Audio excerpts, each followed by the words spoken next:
Hello everyone, welcome to learner B. I am Shivani Chauhan. इस video में हम लोग पढ़ेंगे क्लास 8 हिस्ट्री की बुक का chapter 5 when people rebel 1857 and after.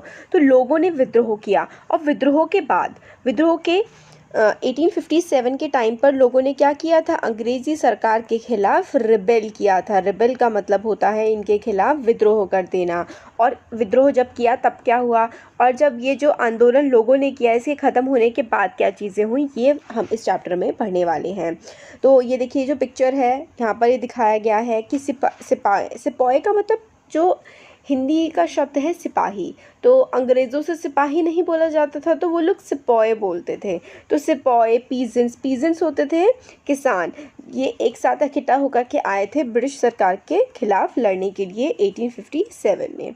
तो policies and the people, policies का मतलब है ब्रिटिश सरकार की नीतियाँ। ब्रिटिश सरकार जो थी या फिर ईस्ट इंडिया कंपनी, देखिए 1857 का जो टाइम था ना, पहले उससे पहले ईस्ट इंडिया कंपनी राज किया करती थी। ईस्ट इंडिया कंपनी ब्रिटेन की एक नॉर्मल प्राइवेट कंपनी थी, मगर हाँ ये बात है कि इंग्लैंड की सरकार इनको बहुत ज़्यादा फेवर करती थी, तभी ये लोग राज कर पाए थे। बट ईस्ट इंडिया कंपनी थी 1857 से पहले, और 1857 के बाद कंप्लीटली ब्रिटिश गवर्नमेंट का अधिकार इंडिया पर हो गया था और ईस्ट इंडिया कंपनी को एबॉलिश कर दिया गया था, ख़त्म कर दिया गया था। मैंने आपको स्टार्टिंग में भी बता दिया है, बाकी ये वाली चीज़ आपको चैप्टर के एंड में भी बताई जाएगी।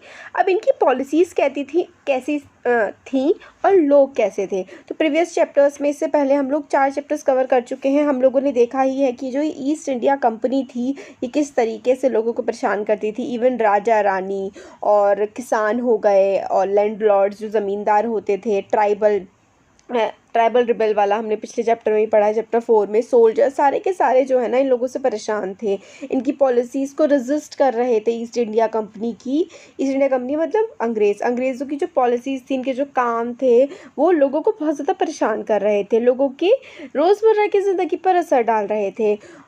तो मतलब क्या हुआ फिर, तो आगे हम इसमें देखते हैं। Nawabs lose their power. तो नवाब कौन होते थे? नवाब जैसे कि बंगाल के नवाब, ठीक है, हैदराबाद के नवाब। तो नवाब होते थे, आप राजा के इक्विवेलेंट ही मान लीजिए। तो 18th century, mid 18th century, अभी क्या चल रही है? अभी चल रही है 21st सेंचुरी। और ये क्योंकि ये 2020 है तो ये मिड नहीं है 21st सेंचुरी का। 21st सेंचुरी का स्टार्टिंग का टाइम है। मिड कब आ जाएगा? 2050 के बाद वाला टाइम, मतलब ये 2040 से लेकर के 2050 जो है ये मिड वाला कुछ टाइम आएगा। तो 18th सेंचुरी, आज से समझ लीजिए 400 साल पहले, मिड 18th सेंचुरी के टाइम पर जो नवाब थे, राजा थे, उन्हें दिखने लगा कि उनकी पावर जो है ना वो इरोड हो रही है। इरोड होने का मतलब है कि उनकी पावर काफ़ी ज़्यादा कम होती जा रही है। वो धीरे धीरे अपनी सारी की सारी अथॉरिटी, अपनी सारा का सारा ऑनर, इज्जत सारी उनकी ख़त्म होती जा रही है। Residents had been stationed in their courts. तो ये रेसिडेंट्स कौन होते थे?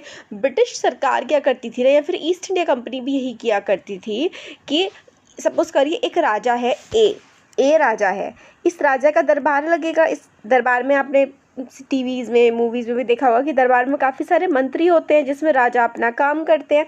अब इन मंत्रियों के साथ राजा के दरबार में एक ईस्ट इंडिया कंपनी का भी, यानी कि अंग्रेजी सरकार का भी एक पर्सन होगा, उसी को ही कहते थे रेसिडेंट। और ये जो रेसिडेंट होता था ना, बहुत ज़्यादा दखलंदाजी करता था। राजा को क्या काम करना है, क्या काम नहीं करना है, हर चीज़ ये रेसिडेंट जो है दखलंदाजी उसमें किया करता था। तो रेसिडेंट को स्टेशन कर दिया गया था, काफ़ी सारे कोर्ट्स में स्टेशन कर दिया गया था। मतलब अब उनको राजाओं को रखना पड़ेगा। जिन राजाओं के साथ ब्रिटिशर्स ने वो कर ली है, जैसे ये राजा है और ये ब्रिटिशर है, तो ब्रिटिशर ने इस राजा के साथ अलायंस बना ली है। अलायंस और इंग्लिश में हम लोग बोलते हैं संधि कर ली है। तो ये जो राजा है ना, ये जो किंग है, अब ये क्या करेगा, ये ब्रिटिशर्स के एक पर्सन को अपने कोर्ट में रखेगा। वो पर्सन किंग को बड़ा मतलब परेशान इन द सेंस कि उसके हर काम में दखलंदाजी किया करता था, किंग की पावर को वो ख़त्म कर रहा था। तो बहुत ज़्यादा freedom of the rulers reduce, क्योंकि वो एक पर्सन हमेशा रहता था अंग्रेजी सरकार का, वो दखलंदाजी करता रहता था, तो रूलर्स की फ्रीडम काफ़ी ज़्यादा कम हो गई थी। रूलर्स को मना कर दिया गया था, मतलब राजा को मना कर दिया गया है कि अब तुम आर्मी नहीं रखोगे। आर्मी किसकी रहेगी? आर्मी रहेगी ब्रिटिश सरकार की। And the revenues and territories taken away by stages. तो भाई जिस राजा के पास अपनी आर्मी ही नहीं है, इसका मतलब है उसके पास अपनी ताकत ही नहीं है। तो कहा गया कि तुम्हारे दरबार में हमारी आर्मी रहेगी, हम लोग आर्मी अपने लोग ब्रिटेन से आए हुए लोग ही आर्मी में होते थे और वो राजा के दरबार के बाहर खड़ी हुआ करती थी। और धीरे धीरे करके राजा से जो कर इकट्ठा करने का अधिकार होता है वो भी इन अंग्रेज़ों ने छीन लिया। तो भाई राजा बड़ा परेशान थे कि भाई हमारे पास तो कोई हक ही नहीं बचा है। तो काफ़ी ज़्यादा सब लोग इरिटेट हो रखे थे इन लोगों से, अंग्रेज़ों से। काफ़ी सारी जो रूलिंग फैमिलीज़ थी उन्होंने ट्राई किया नेगोशिएट करने का, ताकि company to protect their interest, मतलब कि काफ़ी सारे जो राजा महाराजा थे, क्वींस थी, उन्होंने करा कि भाई अंग्रेज़ों हम आपके साथ कोऑपरेट कर लेंगे, बट आप हम लोगों को कुछ राइट्स तो दे दो, कुछ हक तो दे दो। उनमें से ही एक थी रानी लक्ष्मीबाई। वो ये चाहती थी कि कंपनी रिकॉग्नाइज कर ले उनके एडॉप्टेड सन को। मतलब जो रानी लक्ष्मीबाई थी, उनके पति की जब डेथ हो गई ना, तो उनका अपना कोई भी रियल सन नहीं था। रानी लक्ष्मीबाई ने एक बेटे को गोद लिया था। तो रानी लक्ष्मीबाई चाहती थी कि जो अंग्रेजी सरकार है ना, ये मान ले कि ये उनका बेटा है और इस बेटे को राजा बनने दे। बट अंग्रेजी सरकार ने कहा कि नहीं, हम इसको राजा नहीं बनने देंगे, अब आपका राजवास सब खत्म हो गया, अब आपका जो इलाका है ना, आपका जो राज्य है वो हमारा हो गया, क्योंकि आपके राजा जी तो मर गए, उनका तो कोई बेटा है नहीं, और ये जो बेटा आपने गोद लिया है, अडॉप्ट किया है, इसको हम मानेंगे नहीं। तो रानी लक्ष्मीबाई ने अपने हस्बैंड की डेथ के बाद कहा कि भाई अडॉप्टेड सन को मान लो। उनकी बात नहीं मानी गई तो रानी लक्ष्मीबाई ने भी अंग्रेज़ों के खिलाफ विद्रोह कर दिया। इसी तरीके से नाना साहेब जो थे वो भी एक अडॉप्टेड सन थे पेशवा बाजीराव टू के। तो नाना साहेब भी पेशवा बाजीराव टू, पेशवा बाजीराव देखी है ना मूवी आपने, तो उसके मतलब उनके ही आगे की पीढ़ियों में पेशवा बाजीराव टू भी थे एक। उनका कोई अपना असली बेटा नहीं था, उन्होंने भी नाना साहेब जो था उनका बेटा वो अडॉप्टेड था, गोद लिया हुआ बेटा था। नाना साहेब ने कहा कि जो फादर को आप लोग पेंशन देते थे, बाद में क्या होने लगा था ना, क्योंकि राजा महाराजा ना कुछ बेचारे रेवेन्यू कलेक्ट कर सकते थे, कर नहीं इकट्ठा कर सकते थे, अपनी आर्मी नहीं थी, तो पैसा कहाँ से आता। तो अंग्रेज ना कुछ इनको पेंशन दिया करते थे। तो नाना साहिब ने कहा कि भाई जैसे आप मेरे फादर को पेंशन देते थे ऐसे मुझे भी दे दो। अंग्रेज़ों ने कहा आपको नहीं मिलेगी, जाओ यहाँ से। इस तरीके की बातें अंग्रेज़ों ने कर दी। तो लेटर मतलब जब पेशवा बाजीराव टू की डेथ हो गई तो इनके जो बेटे हैं नाना साहेब, उनको अंग्रेज़ों ने कह दिया हम पेंशन नहीं देंगे। तो कंपनी कॉन्फिडेंट थी कि भाई हमारी मिलिट्री इतनी सुपीरियर है, हमें इतने पावर हैं कि ये सारी की सारी इन लोगों की बात है, हम क्यों माने, अगर ये विद्रोह करेंगे हम तो इनको एकदम कुचल देंगे। तो कंपनी जो थी ना, यानी कि अंग्रेजी सरकार, अंग्रेज जो थे, इन्होंने कुछ नहीं माना। Awadh was one of the last territories to be annexed. This is important, ठीक है। इसमें क्या है कि इन 1801 में subsidiary alliance was imposed on Awadh and 1856 it was taken over. तो ये वाली चीज़ जो है ना, ये आपको बिल्कुल याद रखनी है कि अवध पहला मतलब अवध शिकार बना था सब्सिडरी अलाइंस सिस्टम का। ये हम लोग इससे पहले के चैप्टर्स में भी देख चुके हैं। चैप्टर 2 में मैं आपको शॉर्ट में बता देती हूँ। सब्सिडरी अलाई का मतलब होता है कि ये राजा है, ये राजा को ना, राजा थोड़ी देर पहले मैंने बताया था ब्रिटिश का सब्सिडरी अलाई बन गया है, मतलब अब ब्रिटिश से नीचे है ये। और ये जो राजा है अपनी आर्मी नहीं रख सकता, इसके वहाँ पे रेसिडेंट रहेगा और ये कर इकट्ठा नहीं कर सकता, ब्रिटिश इसको पेंशन देंगे। तो सब्सिडरी अलाइंस में ना बहुत ही ज़्यादा दबा दिया जाता था और धीरे धीरे करके अगर फिर ये कह देते थे कि राजा ठीक नहीं काम कर रहा, इसका पूरा राज्य हमारा पे, और ये सब गए भाड़ में राजा वगैरह। इस तरीके के काम ब्रिटिश किया करते थे। तो 1801 में सब्सिडरी अलाइंस जो है अवध पे इम्पोज कर दी। अवध नॉर्थ इंडिया में पड़ता है। And in 1856 was taken over. 1801 में सब्सिडरी अलाइंस में इसको डाल दिया अवध को, और 1856 में इसको पूरा का पूरा अंग्रेजी शासन में जो ब्रिटिश इंडिया था ना उसमें मिला लिया गया। गवर्नर जनरल डलहौजी ने डिक्लेयर किया कि टेरिटरी जो है वो मिसगवर्नड है और ब्रिटिश रूल को लाना पड़ेगा ताकि पुअर एडमिनिस्ट्रेशन से लोगों को बचाया जा सके। इसका मतलब ये है कि डलहौजी ने कहा कि जो अवध का नवाब है ना, वो राज नहीं कर रहा ढंग से, और हम लोगों को बचा रहे हैं, मतलब अंग्रेजी सरकार लोगों को बचा रही है इस अवध के नवाब से। और ये वाला मिस गवर्नेंस मतलब राजा अवध का नवाब जो है वो अच्छे से काम नहीं कर रहा है, इसलिए अंग्रेजी सरकार इससे शासन छीन रही है। तो अवध को इस तरीके से इन लोगों ने हड़प लिया। किसने हड़पा? डलहौजी ने, लॉर्ड डलहौजी बोल लीजिए, डलहौजी, ठीक है। तो आगे है company even begin to plan how to bring the Mughal dynasty to an end. अब ये लोग जो मुगल साम्राज्य था, बहुत बड़ा साम्राज्य था मुगल डायनेस्टी, तो अब ये कंपनी ये भी डिसाइड करने लगी। कंपनी देखिए, मैंने आपको थोड़ी देर पहले बताया था ना, ईस्ट इंडिया कंपनी 1857 के रिवोल्ट से पहले ईस्ट इंडिया कंपनी थी। फिर जब 1857 का इतना बड़ा विद्रोह हुआ था ना, तो अब ब्रिटिश जो क्वीन ने कहा कि ईस्ट इंडिया कंपनी आप लोग जाओ भाड़ में, अब हम लोग करेंगे इंडिया पे राज। तो पहले भी इनडायरेक्टली क्वीन का ही राज था, बट फिर डायरेक्ट में हम लोग को दिख ईस्ट इंडिया कंपनी रही थी। 1857 के बाद तो बिल्कुल भगा दिया गया इनको और क्वीन का डायरेक्ट शासन हो गया। तो अभी हम 1857 से पहले की बात कर रहे हैं। तो कंपनी जो थी उसने सोचा कि भाई अब ब्रिटिश रूल को भी ख़त्म किया जाए। वैसे रूल तो कुछ था ही नहीं, नाम नाम की चीज़ थी। तो ब्रिटिश डायनेस्टी साम्राज्य को ख़त्म किया जाए। मुगल जो राजा था उसका सिक्कों पे नाम आता था, तो सिक्कों पे से उसका नाम हटा दिया जाए। Coin minted by the company, coin minted मतलब जो सिक्के छापे जाते थे या फिर सिक्के बनाए जाते थे कंपनी के द्वारा, उसमें मुगल किंग का नाम नहीं होगा। 1849 आते आते गवर्नर जनरल डलहौजी जो थे ना, उन्होंने अनाउंस कर दिया कि जो बहादुर शाह जफ़र है, इनकी डेथ के बाद फैमिली जो है ना, उन्हें रेड फोर्ट से बाहर निकलना पड़ेगा और कहीं और रहना पड़ेगा दिल्ली में। मतलब क्या था ना, जो मुगल डायनेस्टी के लोग थे ना, वो कहाँ पर रहा करते थे? वो रहा करते थे रेड फोर्ट में। रेड फोर्ट एक सत्ता का सिंबल हुआ करता था लोगों की नज़रों में कि भाई यहाँ पे तो मुगल शासक रहते हैं। तो डलहौजी ने कहा कि जब ये जो बहादुर शाह जफ़र है ना, इनकी डेथ हो जाएगी, इनके बाद इनका कोई भी जो बेटा है वो नहीं रहेगा दिल्ली में, मतलब दिल्ली में नहीं, रेड फोर्ट में कोई नहीं रहेगा, इनको दिल्ली के बाहर जाना पड़ेगा। 1856 में गवर्नर जनरल कैनिंग ने डिसाइड किया कि बहादुर शाह जफ़र के जो है वो लास्ट मुगल किंग होंगे और इनकी डेथ के बाद किसी को भी रिकॉग्नाइज नहीं किया जाएगा, they just be called Prince. तो बहादुर शाह जफ़र के बाद कोई भी जो है मुगल किंग नहीं कहलाएगा, मतलब किंग कहलाने के लिए कोई भी नहीं होगा। इनके जो बच्चे होंगे उनको सिर्फ और सिर्फ प्रिंस कहा जाएगा, किंग कोई भी नहीं कहलाया जाएगा जब बहादुर शाह जफ़र की डेथ हो जाएगी। बहादुर शाह जफ़र को तो किंग कहा जाता है, इसलिए आपके एग्जाम में क्वेश्चन आ सकता है कि who was the last Mughal king. तो Bahadur Shah Zafar was the last Mughal king. इनके बाद, इनकी डेथ के बाद जो है वो किसी को भी किंग नहीं कहा गया और मुगल डायनेस्टी ख़त्म हो गई थी पूरी तरीके से। तो ये किसने कहा था? ये कहा था गवर्नर जनरल कैनिंग ने। तो कैनिंग के टाइम पर ही विद्रोह हुआ था 1857 का, जो अभी हम आगे पढ़ने वाले हैं। तो बहादुर शाह जफ़र लास्ट मुगल एम्परर थे।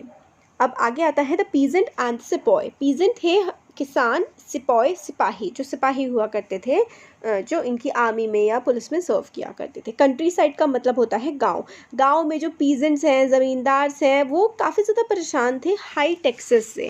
सरकार जो थी, ये ईस्ट इंडिया कंपनी जो थी ना, ये बहुत ही ज़्यादा हाई टैक्स वसूल रही थी। काफ़ी ज़्यादा रिजिड, बहुत ही ख़राब मेथड थे रिवेन्यू कलेक्शन करने के। काफ़ी सारे जो फेल हो जाते थे, जो अपना पैसा नहीं चुका पाते थे और मनी लेंडर से लोन बहुत ज़्यादा हो जाता था, तो उनका क्या होता था, उनका लैंड ही ख़त्म हो जाता था। मतलब देखिए ऐसा है कि ए पर्सन है, ए पर्सन के पास, ए पर्सन को रिवेन्यू देना है, टैक्स देना है, तो इसने ना मनी लेंडर से पैसा लिया। अब मनी लेंडर से पैसा ले तो लिया इसने, बट ये क्या है, इसकी इतनी फसल ही नहीं होती थी जितना इसे टैक्स पे करना पड़ता था। तो अगले साल करना है करते करते ना ये मनी लेंडर को पैसा ही नहीं दे पाता था और इसका लैंड जो है वो इससे छिन जाता था। सदियों से जिस लैंड पे इसके परिवार के लोग खेती कर रहे हैं वो लैंड ए से छिन जाता था। तो बड़ी दिक्कत, लोग बड़ा परेशान कि हमारे साथ तो बहुत गलत हो रहा है। इंडिया के सिपाही जो थे, वो इंडिया के काफ़ी सारे लोग कंपनी की पुलिस में भी काम किया करते थे, मगर वो भी इन लोगों से काफ़ी ज़्यादा परेशान थे क्योंकि बहुत ही ज़्यादा कम पैसे दिए जाते थे। पे एंड अलाउंसेस, पे जो सैलरी होती थी, अलाउंस जो थोड़ा बहुत भत्ता वगैरह मिल जाता है, और सर्विस की कंडीशन इनके साथ बर्ताव नहीं अच्छा किया जाता था। जो सिपाही काम करते थे इनमें, ईस्ट इंडिया कंपनी की पुलिस में, काफ़ी सारे नए रूल्स बनाए गए जो कि रिलीजियस सेंसिबिलिटीज़ और बिलीफ को हर्ट करते थे। अभी हम देखेंगे क्या क्या था उसमें। तो सिपाहियों के साथ अच्छा बिहेव भी नहीं किया जाता था और उनके धर्म के खिलाफ भी बहुत सारी चीज़ें की जाती थी। तो आप लोग क्या इस बात को बिलीव करेंगे कि हिंदू धर्म में ऐसा माना जाता था कि अगर आप समुंदर क्रॉस कर लेंगे, अगर आप ओशन क्रॉस कर लेंगे तो आपका धर्म भ्रष्ट हो जाएगा, आपका धर्म और आपकी जाति नष्ट हो जाएगी, ऐसा हमारे समाज में पहले माना जाता था। तो 1824 के टाइम में जब सिपाहियों को बर्मा भेजा गया, तो सी रूट से, तो मतलब बर्मा जो है म्यांमार, वैसे तो लैंड रूट से भी जा सकते हैं बट सी से थोड़ा छोटा पड़ रहा था जाना। तो जब सिपाहियों से कहा गया कि आप लोग बर्मा में जा कर के लड़ाई करिए, तो सिपाहियों ने मना कर दिया कि हम लोग का तो धर्म नष्ट हो जाएगा, हमारी जाति भ्रष्ट हो जाएगी, हम जब गांव जाएंगे तो हम लोगों को लोग गांव निकाला दे देंगे, हम लोग नहीं जा सकते। तो जिन लोगों ने मना किया ना कि हम लोग सी रूट से नहीं जाएंगे, उनको बहुत ज़्यादा पनिशमेंट मिली और मतलब बहुत ही बुरा उनके साथ किया गया। फिर 1856 में कंपनी ने नया लॉ पास कर दिया कि हर एक पर्सन जो कि कंपनी में काम करने आएगा, उसको ये एग्रीमेंट रखना होगा कि वो ओवरसीज़ जाएगा। मतलब अगर कोई ए पर्सन है, उसको कंपनी में काम करना है, तो उसको पहले ना एक एग्रीमेंट साइन करना पड़ेगा कि वो उसको कभी भी देश के बाहर समुद्र के रास्ते उसको बाहर भेजा जा सकता है और इस पर कोई मना नहीं करेगा। तो सिपाहियों ने काफ़ी ज़्यादा रिएक्ट ये सब जो हो रहा है कंट्री साइड में, मतलब एक तो उनके साथ भी बहुत गलत हो रहा था, उनकी पे ख़राब थी, उनको खाना भी ख़राब मिलता था, उनके ऑफिसर्स उनकी रिस्पेक्ट नहीं करते थे, उनको धर्म के खिलाफ उनसे काम करवाए जा रहे थे, जैसे कि उनको सी क्रॉस करके बाहर भेजा जा रहा था। खैर ये तो बड़ा ही अंधविश्वास था, है ना, आपको भी लग रहा होगा, बट था उस टाइम। और फिर जो कंट्री साइड में सिपाही जो थे, ठीक है, कह रहे यार हमारे साथ तो हो रहा है, बट गांव में हमारे जो विलेज मैन हैं, हमारे घर वाले हैं, उनके साथ भी तो कितना ज़्यादा बुरा हो रहा है। पीजेंट्स जो हैं, इतना ज़्यादा उनसे रेंट वसूला जाता है कि उनके खेत ही उनसे अब छिन जा रहे हैं, लोगों का जिंदा रहना मुश्किल हो गया है। तो एंगर जो था ना, वो सिपाहियों में भी था, वो पीजेंट्स में भी था, और पूरे के पूरे मासेस में काफ़ी ज़्यादा लोग अब इनकी हरकतों की वजह से बहुत ज़्यादा गुस्सा थे। अब आगे आता है रिस्पॉन्स टू रिफॉर्म्स। तो बदलाव जो लाए गए उनमें क्या क्या रिस्पॉन्स रहा। ब्रिटिश बिलीव करते थे कि इंडियन सोसाइटी जो है ना, उसको रिफॉर्म करने की बहुत ज़्यादा ज़रूरत है। मतलब इंडियन सोसाइटी जो है ना, वो बहुत ज़्यादा पिछड़ी हुई है, उल्टे सीधे अजीब अजीब से इंडियन लोग काम करते रहते हैं, हरकतें करते रहते हैं, ऐसा ब्रिटिशर्स को लगता था। तो ये कहते थे कि इंडियंस को रिफॉर्म करेंगे, इन्हें हम सभ्य बनाएंगे, इन्हें हम जेंटलमैन बनाएंगे। तो इन्होंने काफ़ी सारे लॉज पास करे ताकि सती, देखिए ये बात तो माननी पड़ेगी, ठीक है उन लोगों ने हमारे साथ गलत किया, बट यार ये सती क्या होता है? हाँ, सती का मतलब पता है आप लोगों को? एक औरत है, उसका पति मर गया, ठीक है, उसका पति मर गया, उस विमेन को, उसके पति की चिता जलाई जा रही है, इस विमेन को जिंदा जला दिया जाता था उस अपने पति की चिता के साथ, और उसको कहते थे सती मैया की जय, सती मैया की जय। मतलब एक जिंदा औरत को जलाया जा रहा है, ये हमारे कस्टम्स थे। तो भाई गलत भी बहुत ज़्यादा थे, इनको बदलने की ज़रूरत भी थी। कुछ तो गलत थे, ऐसा नहीं है कि सब सही था, अंग्रेज़ों ने गलत किया है, कुछ काम उन्होंने ठीक भी किया है। भाई जिंदा औरत को तुम कैसे जला सकते हो? तो प्रैक्टिस ऑफ सती होती थी हमारे देश में, और री मैरिज ऑफ विडोज भी इन्होंने इनकरेज करी। मतलब जिनके पति की डेथ हो जा रही है, उन वुमेन्स की दोबारा से शादी हो, ये भी अंग्रेज़ों ने इनकरेज किया। इन्होंने इंग्लिश लैंग्वेज हम लोगों को सिखाई काफ़ी ज़्यादा। आफ्टर 1830 कंपनी में क्रिश्चियन मिशनरी जो थे, उनको फंक्शन करने को अलाउ कर दिया फ्रीली, और उनको प्रॉपर्टी वगैरह भी दी गई। क्रिश्चियन मिशनरी ऐसे लोग होते थे जो क्रिश्चियन धर्म को फैलाते थे और स्कूल्स भी खोलते थे। मेनली इनका काम था लोगों को कन्वर्ट करना, लोगों को क्रिश्चियन बनाना। क्रिश्चियन मिशनरीज का काम ये होता था। 1850 आते आते नए लैंड लॉ पास कर दिए गए, जिसमें कन्वर्जन करना, मतलब क्रिश्चियनिटी में आपको कन्वर्ट करना ईजी हो गया, आप धर्म बदल सकते हैं क्रिश्चियनिटी में। अगर आप, जैसे सपोज करिए आप हैं, आपने अपना धर्म बदल लिया, तो आपके फादर की प्रॉपर्टी फिर भी आपको आसानी से मिल सकती है। पहले क्या होता था, धर्म बदलने के बाद पेरेंट्स की प्रॉपर्टी नहीं मिलती थी, बट इन लोगों ने कहा, अंग्रेज़ों ने, कि अगर आप क्रिश्चियन बन जाते हैं ना, तो आपकी प्रॉपर्टी कहीं नहीं जाएगी, आप अपने पेरेंट्स की प्रॉपर्टी तब भी ले सकते हैं। काफ़ी सारे लोगों को लगने लगा कि ब्रिटिशर्स जो हैं उनके धर्म को ख़त्म कर रहे हैं, उनके सोशल कस्टम, उनके जो ट्रेडिशनल बिलीव्स हैं उनको ख़त्म किया जा रहा है। काफ़ी सारे लोगों को लगा कि ब्रिटिशर्स हमारी लाइफ में कुछ ज़्यादा ही दखलंदाजी कर रहे हैं। ऑफकोर्स काफ़ी सारे इंडियंस थे जिनको लगा कि भाई ये जो सती जैसी प्रैक्टिसेस हैं, चैप्टर 7 में हम लोग देखेंगे कि राजा राम मोहन रॉय ने किस तरीके से सती के खिलाफ बहुत ज़्यादा विद्रोह किया था। विडो रीमैरिज, वुमेन को पढ़ाया नहीं जाता था, ऐसा माना जाता था लड़की अगर पढ़ लेगी तो उसका पति मर जाएगा, इस तरीके की सोच थी। आप देखिए ना, लोग कहते थे कि आप समुद्र क्रॉस कर दोगे तो तुम्हारा धर्म भ्रष्ट हो जाएगा, इस तरीके की उल्टी सीधी चीज़ें थी। भाई जिन्हें तो बदलने की बहुत ज़रूरत थी, तो बदली भी। अब through the eyes of people, अब लोगों की नज़रों से जो चीज़ें हुआ करती थी इनको भी देखा जाए। सिपाही exchange news and rumours in the बाजार ऑफ नॉर्थ इंडिया। तो सिपाही और आपस में बात करें कि भाई देश में चल क्या रहा है, रूमर्स होती हैं, अफवाहें।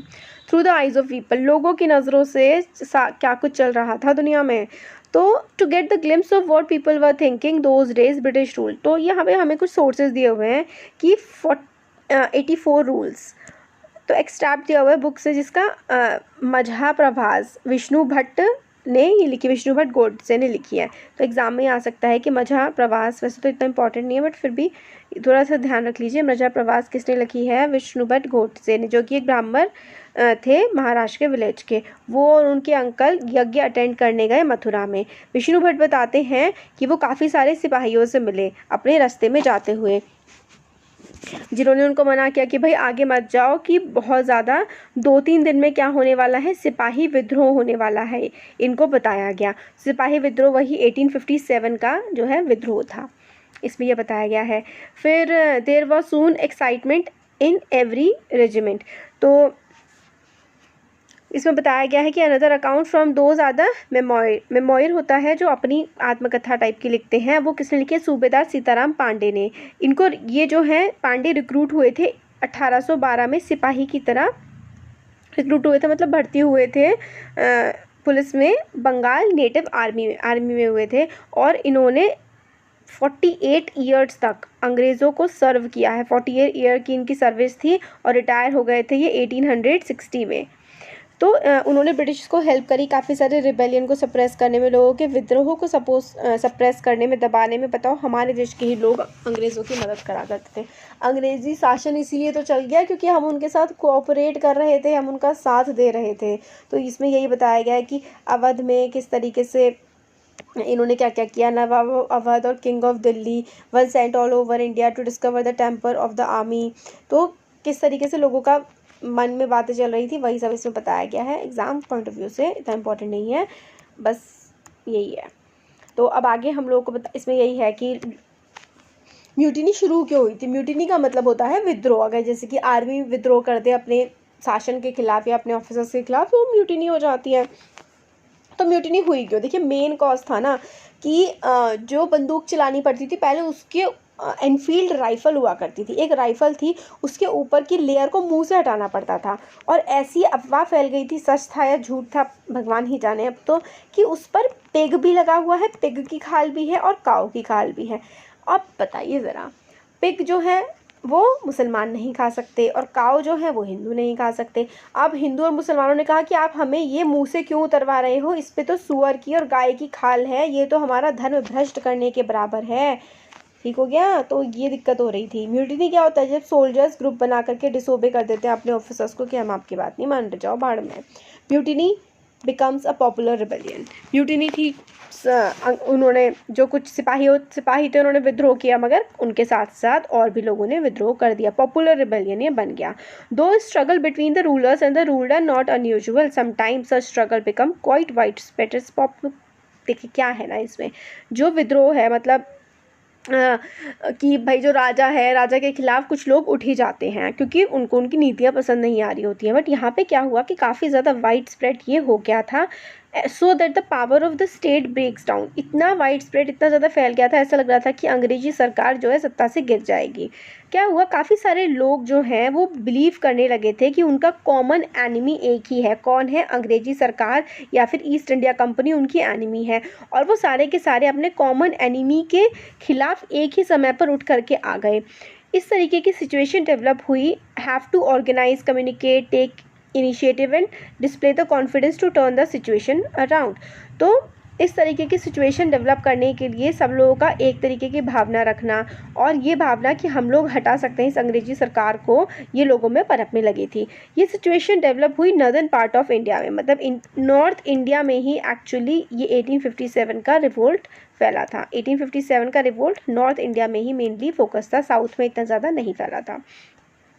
तो 100 years of conquest and administration. 1757 के टाइम पर क्या हुआ था? Battle of Plassey. इसके लगभग 100 साल बाद, एग्जैक्ट 100 साल बाद 1857 में ये सिपॉय म्यूटिनी हुई थी, या फिर फर्स्ट वॉर ऑफ इंडिपेंडेंस भी आप इसे कह सकते हैं। तो 100 साल बाद भाई अब बहुत हो गया, नहीं चल रहा। तो हुआ क्या 100 साल बाद? इंग्लिश ईस्ट इंडिया कंपनी ने काफ़ी ज़्यादा मैसिव रिवेलियन झेला में 1857 में, जिसने कंपनी की प्रेजेंस को थ्रेटन कर दिया, खतरे में डाल दिया इंडिया में। 1857 को ये रिवोल्ट हुआ और इसके 90 साल बाद हमारा देश आज़ाद हो गया 1947 को। ये 7 वाला आंकड़ा कुछ देश के लिए अलग नहीं है, देखिए चलिए। तो ये जो रिबेलियन हुआ था जिसके बारे में इस चैप्टर में हम पढ़ रहे हैं, उसके 90 ईयर्स बाद हमारा देश आज़ाद हो गया। तो 1857 में जो ये रिबेलियन हुआ था, इसने कंपनी के प्रेजेंस को भाई बिल्कुल थ्रेटन करके रख दिया था। मेरठ के कुछ सिपाही जो हैं, काफ़ी सारे और काफ़ी और भी लोग, अलग अलग section of the society, peasants थे, मनी लेंडर्स थे, किंग्स थे, नवाब्स थे, इन लोगों ने क्या किया? अंग्रेजी सरकार के खिलाफ विद्रोह कर दिया। कुछ लोग जो हैं, some regarded as biggest armed resistance to colonialism in the 19th century anywhere in the world. तो कुछ लोग कहते हैं कि 19th सेंचुरी के टाइम पर, क्योंकि देखिए सेंचुरी ऐसे होती है 1857, यहाँ पे 1857 है ना, तो सेंचुरी कौन सी चल रही है? 19। हम क्या लिख रहे हैं? 2020। यहाँ पे देखिए 20 है ना, सेंचुरी कौन सी चल रही है, 21st। तो इस तरीके से सेंचुरीज काउंट होती हैं। तो 19th सेंचुरी का उस समय का जो टाइम था 1857 में जो रिबेलियन हुआ था ना, ऐसा माना जा रहा था कि पूरी दुनिया का सबसे बड़ा विद्रोह ये हुआ है उस समय की अगर हम बात करें तो अब वीडियो काफ़ी बड़ा हो गया है। अब आगे का जो है ना, ये फ्रॉम मेरठ टू दिल्ली, ये ना हम लोग नेक्स्ट वीडियो में देखेंगे। तो कैसा लगा ज़रूर बताइएगा, अच्छा लगा तो लाइक करिए और देखिए सब्सक्राइब ज़रूर करिए। आप लोग सब्सक्राइब नहीं करते हैं, 87% लोगों जो वीडियो देख रहे हैं ना, उन लोगों ने सब्सक्राइब नहीं किया है, तो प्लीज़ सब्सक्राइब ज़रूर करिए और वीडियो को लाइक करिए। अच्छा लगता है तो अपने फ्रेंड्स के साथ भी शेयर करिए। Thank you.